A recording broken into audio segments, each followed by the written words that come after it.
What does it feel like to lose everything in a single night, only to find that the universe has a way of turning ashes into gold? My name is Lena, and this is the story of how I fell to the bottom and rose higher than I ever dreamed. It was a rainy Tuesday when my world collapsed. I was 27, a graphic designer scraping by in a cramped Chicago apartment. My boyfriend, Mark, had been my anchorer, so I thought. We'd built a life together, or at least I believed we had. That night, I came home to find my belongings in trash bags by the door, my key useless in the lock. Mark stood in the doorway, his face cold as stone. "We're done," he said. "I need space. You need to go." No explanation, no warning.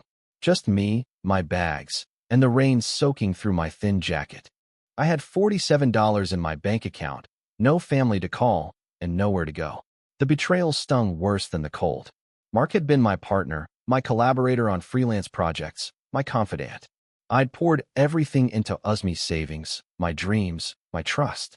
Now I was nothing. I wandered the streets, clutching my sketchbook, the only thing I'd saved from the wreckage. It held my designs, my ideas, my soul. I ended up in a 24-hour diner, nursing a coffee and fighting tears.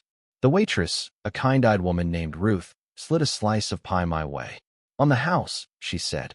"You look like you need it." That small act of kindness was the first spark in the dark. For weeks, I survived on odd jobs, waitressing, dog walking, anything to keep me afloat. I slept in a shelter, my sketchbook tucked under my pillow. Every night, I drew sketches of the city, of faces in the diner, of dreams I refused to let die. Drawing was my rebellion against despair. One day, while sketching in a park, a man noticed my work. His name was Eli, a gallery owner with a penchant for discovering raw talent. "You've got something," he said, peering at my sketch of a woman dancing in the rain. "Ever thought of showing your work?" I laughed, bitter. "I'm homeless, sir. Galleries aren't exactly my scene." He handed me his card anyway. "Come by. Let's talk." I ignored the card for days, convinced it was a fluke. But Ruth's words from the diner echoed.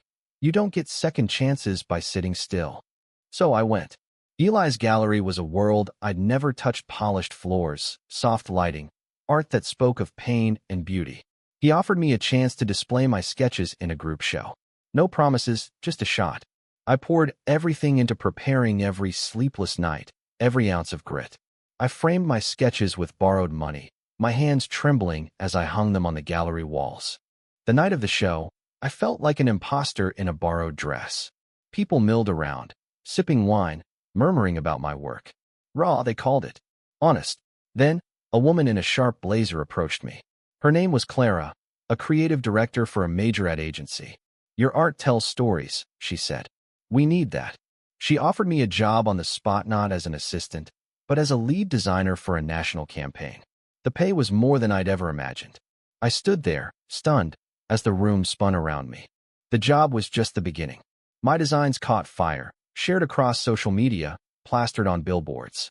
One sketch, the woman dancing in the rain, became the heart of a campaign for a women's empowerment nonprofit. It went viral, and suddenly, I was Lena Harper, the artist who'd risen from nothing. I moved into a loft, not far from the diner where Ruth still worked. I brought her a framed sketch of her serving pie, my thank you for that first spark. Months later, I saw Mark at a coffee shop. He looked worn, his confidence frayed. He'd heard about my success. "Lena, I'm sorry," he stammered. "I didn't know you'd become this." I smiled, not out of malice, but because I realized I didn't need his apology. The universe had delivered something sweeter than revenge: purpose. I'd lost everything, but I'd found myself. Now, I walk Chicago's streets with my head high, my sketch-filled notebook always in my bag. I mentor young artists at Eli's gallery, teaching them that rock bottom is just a canvas waiting for their mark. Life doesn't owe you anything, but sometimes it hands you a twist so sweet it feels like fate's apology.